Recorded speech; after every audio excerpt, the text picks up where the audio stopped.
In the official docs of React it mentions, if you're familiar with React class lifecycle methods, you can think of UseEffectHook as componentDidMount, componentDidUpdate, and componentWillUnmount combined.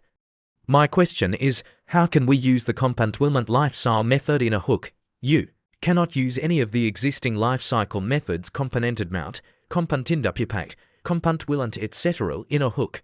They can only be used in class components. And with hooks you can only use in functional components.